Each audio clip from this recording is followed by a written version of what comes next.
Brooke here, and today is all about Camp Nanowrimo. Camp Nanowrimo is just right around the corner. It starts April 1st, and because it's just so close to us now, I decided to go ahead and do some type of Camp Nanowrimo prep video. But you're probably wondering about that video I had made just like 2 videos ago, I think, of where I talked about me being a pantser.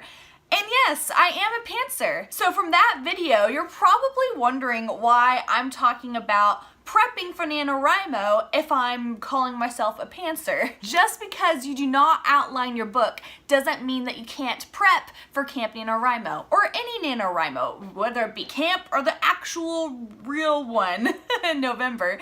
It doesn't mean that you cannot prep for it coming up. So today I am coming up with 7 ways that pantsers can prep for NaNoWriMo or Camp NaNoWriMo. Any type of NaNoWriMo, you can go ahead and prep for it, even if you are a pantser. Tip number 1, read a lot the month before. So right now it's March. It's the month before Camp NaNoWriMo. And what are you going to be doing a lot of during Camp NaNoWriMo? You're going to be writing a lot. You're going to be just stuck to your laptop or computer or notepad, however you write down your book.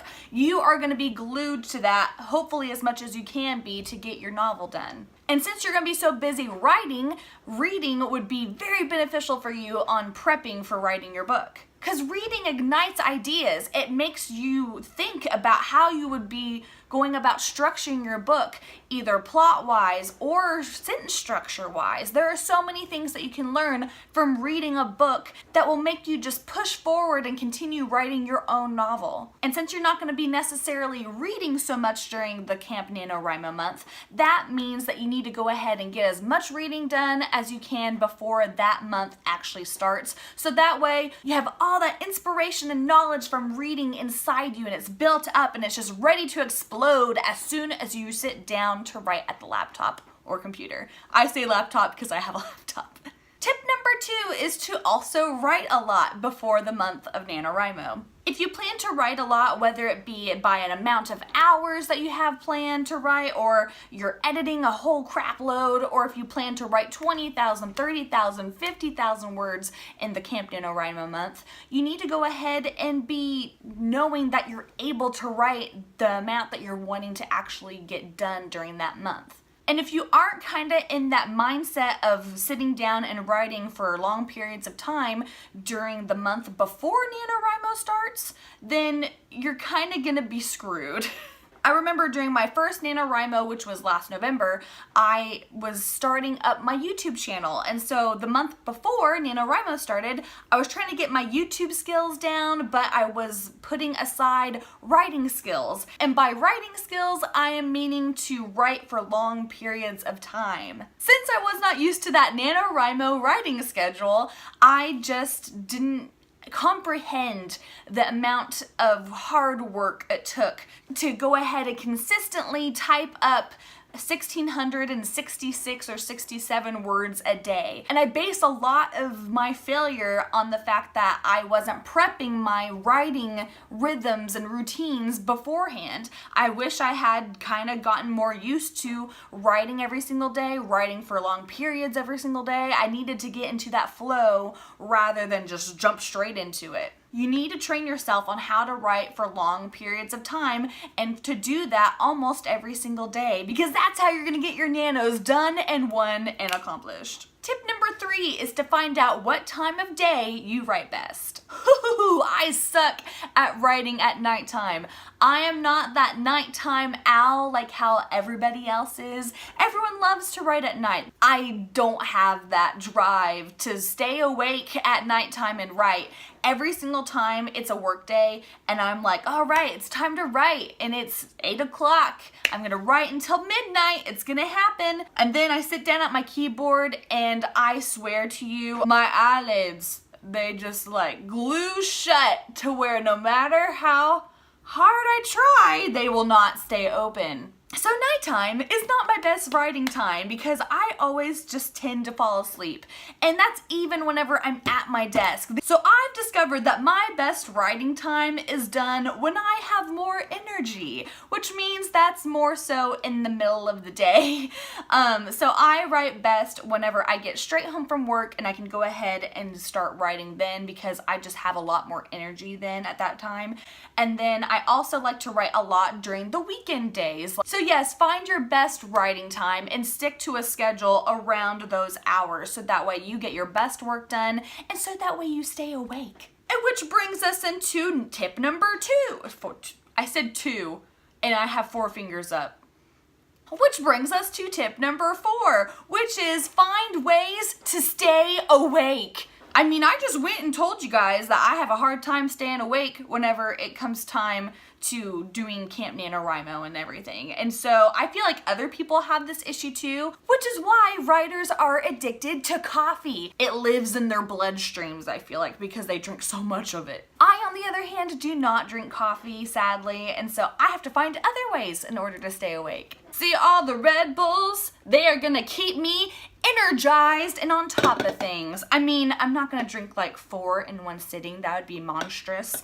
I would definitely have hyper type of characters if I drank 4 Red Bulls in one writing session. But no, I feel like I just need to have some type of energy boost to try and keep myself awake if I'm ever feeling not so inclined to write because of low energy levels. I also have a little bit more like healthy types of energy drinks. They're V8s. So this will keep me energized too in a more healthy writing session. But I may just stick to these more because, you know, Red Bull gives you wings. I need to have wings in order to keep awake, apparently. Apparently that's what I was trying to go for.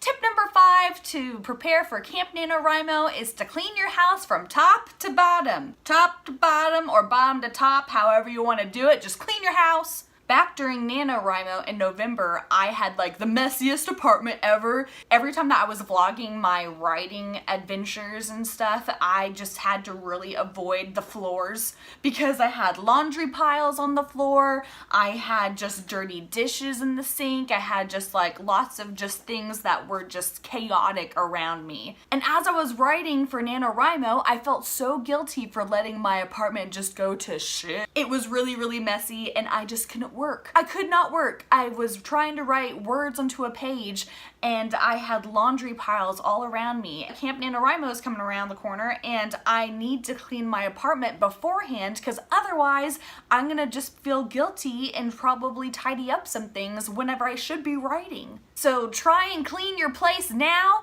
before you don't have time to do it next month because you're gonna have more time devoted to writing if you have a clean and tidy place. Tip number 6 is to stock up on food. Stock up as if the apocalypse was coming because you need to go ahead and have all of your food that you are eating in there. There is my kitchen, by the way. My kitchen's over here. You need to have your food in the kitchen ready to be cooked whenever you are ready for it. And you need to also have food that is somewhat easy to prepare for yourself or your family, whoever you're cooking for. But it's gonna suck whenever you are knowing that you have to go to the grocery store and you're like, crap, that's what, like an hour and a half that could have been devoting to your book. And then you have a meal to prepare, whether it be for yourself or for others. I mean, sometimes that takes a long time depending on what you're cooking. So another tip in this tip is to possibly meal prep. If you need to meal prep for you and your significant other, or you and your family that you're cooking for, there's lots of different types of YouTube tutorials that you can go ahead and look up on meal prepping. It's gonna be so beneficial for you to already have stuff like that done and you get it all done and out of the way. And tip number 7, which is more so for author tubers or booktubers who are participating in Camp NaNoWriMo, and that would be to go ahead and pre-film your videos for the month. Shooting and editing videos takes a lot of time, and Don't get me wrong, I love doing this. This is a blast, but it does take away from my time of reading or writing. And whenever you are writing for Camp NaNoWriMo in April, you're not gonna have as much time to devote to your YouTube channel as much. You're not gonna wanna shoot and edit as many videos in the month of Camp NaNoWriMo because obviously you're working on your book. But taking the time to pre-film or pre-edit or whatever type of way of working on your videos before you get into Camp NaNoWriMo, it's just gonna help you out so much in the long run. You're gonna know that you have a whole lot more time now to go ahead and focus on your book, baby. Alright, so that's it. Those were my 7 tips on how pantsers can go ahead and prep for Camp NaNoWriMo. Whether you be a plotter, pantser, or planter, please go ahead and let me know if any of these tips are something that you might be thinking of doing for this upcoming Camp NaNoWriMo. If you liked what you saw today, feel free to go ahead and give me a thumbs up and to also subscribe if you are wanting to go ahead and watch more of what I do during Camp NaNoWriMo month because I am vlogging it all, baby. Thank you all so much for stopping by today, and I will see you next time. Bye!